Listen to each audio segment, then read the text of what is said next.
This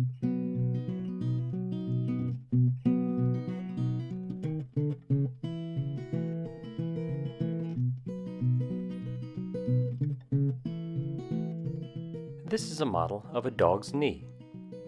It consists of three main bones: the femur, the tibia, and the kneecap or patella on the front of the knee. Above the patella, it's connected to the big muscle on the front of the thigh, the quadriceps. And below it continues as the patellar tendon that comes down and attaches to this point on the front of the tibia.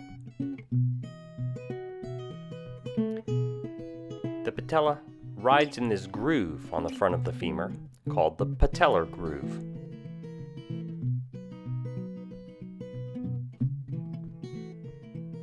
And there are two main forces that keep the patella tracking normally in the groove. The first, the groove has to be deep enough, with walls that are high enough to contain the patella. The second is that the mechanism from the muscle through the patella, tendon, and then down to the tibia has to be in a straight line right through the middle of the groove. When the bones are the correct shape, this mechanism works beautifully as a pulley, allowing the muscle to generate strong extension forces for running and jumping.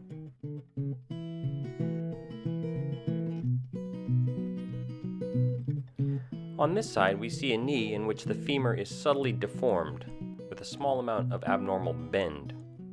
If we look at the silhouette, the bend is more apparent.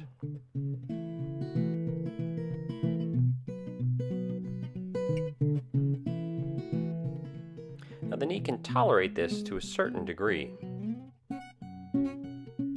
However, if things are off just slightly more, the patella can pop out of place, and this dislocation is called patellar luxation.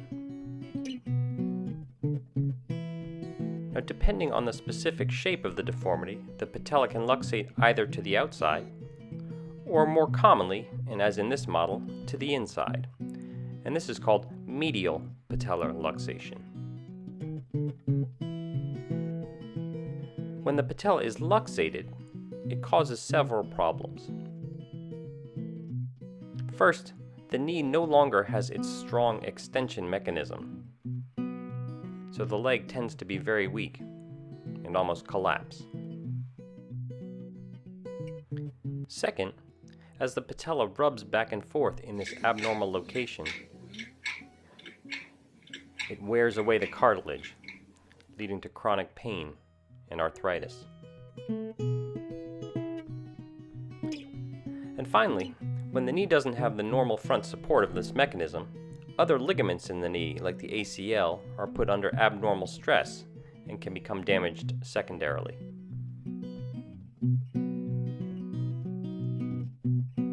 Now, depending on the severity of the patellar luxation and the degree to which it's affecting a dog, we often recommend surgery to correct the problem.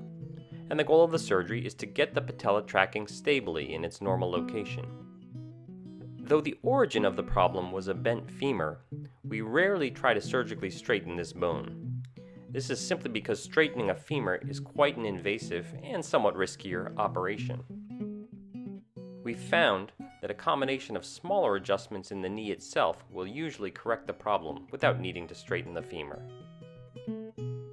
The first adjustment is to deepen the groove so that the patella is less likely to pop out.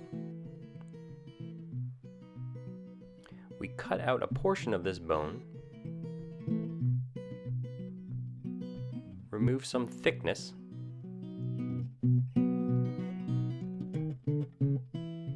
and replace the surface piece, which now sits down more deeply.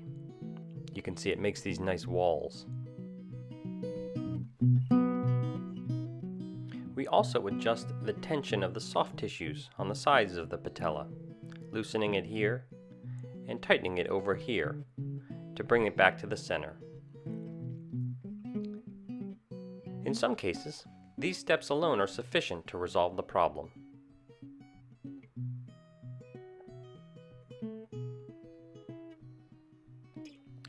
In other cases, the patella will still luxate. And this is because you can see it's still being pulled by the misalignment of this entire mechanism. To get that mechanism straight, we're going to move this attachment point of the tendon. We make a cut in the bone, shift it to the side, and reattach it in this new location. Now the mechanism is in a straight line through the groove, and the patella tracks perfectly.